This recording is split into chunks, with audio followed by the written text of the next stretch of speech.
Tonight on Top Gear, choosing from 3 desirable executive saloons. The confusion at the pumps over super unleaded petrol.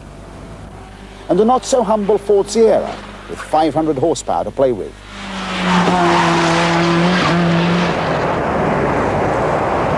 Hello and welcome to this week's Top Gear. Back from Frankfurt, we're now on our motorway bridge on the M1, just a few miles north of London. At the moment the traffic is moving fairly freely, but our motorways are some of the most congested in Europe. Whatever happens in terms of new roads, we're always going to have, of course, those horrendous snarl-ups that you can get trapped in seemingly for hours. And that's really why we're here. Look at the latest attempt to build a better motorway jam warning system based on infrared sensors on the bridges. But more of that later. Let's start not with the jams themselves, but with the smooth cars that some executives have the privilege of sitting in when they're trapped in one. And with the advent of the European spirit and the less obvious need to buy British, Chris Goff has been looking at 3 European offerings. Now, which niche of the executive market does the Alfa 164 Lusso automatic drop into? Well, it's for those with a generous budget at their disposal and a fleet manager who isn't too worried by the prospect of steep depreciation. Perhaps Saab have attracted more executives to their models, but there can't be many middle management transport budgets which will stretch to accommodate this CD version. Maybe it's moved above the market it was originally aimed at. A substantially cheaper choice would be the equivalent model from Lancia's Thema range, but not enough user-choosers exercise their privilege to keep the Lancia importer independent. It's now firmly back under Fiat's wing. Now, the thing that unites all these cars is money, not what it costs to buy them in the showroom, but what it costs to develop them. Because all 3 cars, plus incidentally the Fiat Chroma, share the same floor pan. The manufacturers got together and they pooled their resources to come up with a new executive car. They'd all put different bodies on and different engines, but they'd share the same floor pan, and that would save them a lot of money in coming out with a new model. Now, this is the latest product of that cooperation. It's the automatic version of the Alfa 164. It's a very important car for the British market because Alfa Romeo have significantly failed in the past to crack the executive fleet sector. If they can't do it with this car, they won't do it at all. And they hope to avenge with this model some of the disappointments of the past. This is a booted version of the familiar Saab 9000 hatchback, and in this form it's a very highly specified and extremely expensive vehicle. It's £28,000 on the road. £1,500 of that is taken up with a very sophisticated sound system that incorporates a CD player. Incidentally, it also occupies the space that would be taken up by the ashtray and cigar lighter, and there's a little discreet sign saying no smoking. That won't impress some executives I know. This is very much the flagship of the Lancia range. I've always called it the Thema, but I'm reliably informed I ought to call it the Tamer. In SE form, it's very well equipped up to the specification of the other 2, and certainly very good value on the road. The only thing you can't get is an automatic gearbox with the turbo. But like the other 2 cars, it's got a 6-year anti-corrosion warranty.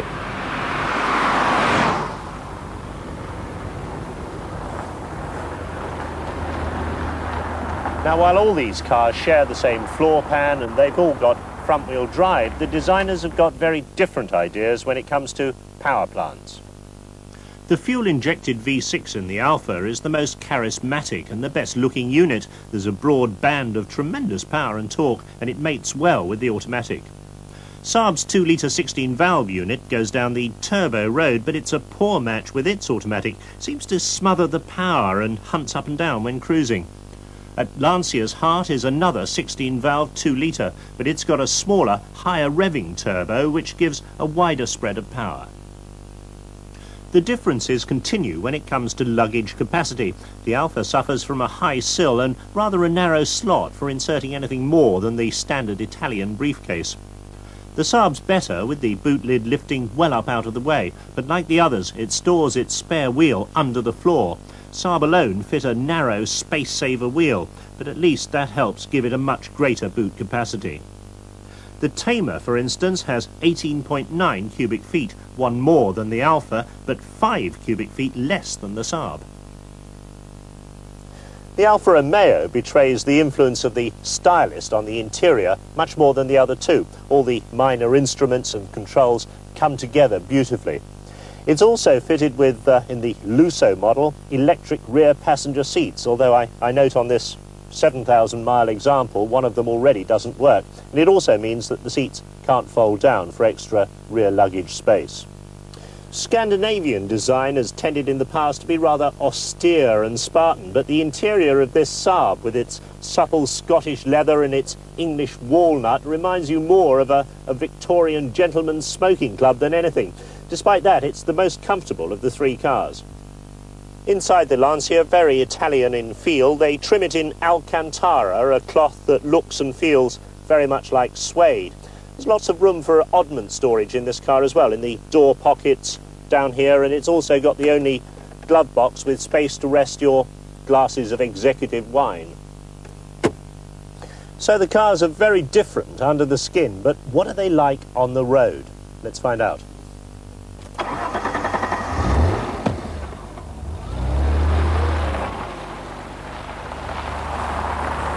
I've always loved the Alfa V6 unit. It's got a lovely exhaust snarl to it, and despite the automatic gearbox, it hasn't lost that appeal. The handling, well, that's flat and secure, big fat tyres, very high level of adhesion on the road. It's not all sweetness and light though. It's got an over-large turning circle, this car, and I find these uniform switches on the panel rather confusing once you're on the move. On the road in the Saab, you're immediately aware that there is still some turbo lag. The classic situation, you come up behind a lorry, you pull out to overtake, put your foot flat on the floor, and there's a heart-stopping instant when it doesn't actually go. And then the turbo comes in and you accelerate through. On its big fat tyres, it's got extremely high levels of road holding and adhesion. In fact, it's the ultimate gentleman's express.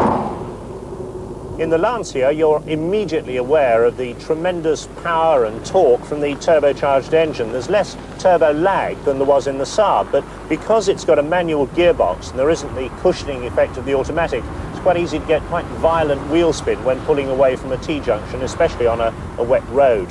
But apart from that, the handling and the tyre adhesion is very high order indeed, certainly well up to the other two cars. It's very, very fast. I mean, it does 140 miles an hour, but if you want to go completely over the top, you can even double your money and buy a Ferrari engine version. So which car to go for? Well, in fact, it's quite a difficult choice for the lucky executive because all three cars have such distinct personalities. The Alfa is undoubtedly the best looking and the best style, but I resent this loss of an inch of headroom that Pininfarina has imposed in order to get those flowing lines. The Saab, well, it's very safe and secure, it feels very well built. And the Lancia, with its immensely powerful engine, represents tremendous appeal for the driver. Which one would I go for? Well, if my company would allow the extra £6,000 on the budget, I'd have to select the Saab.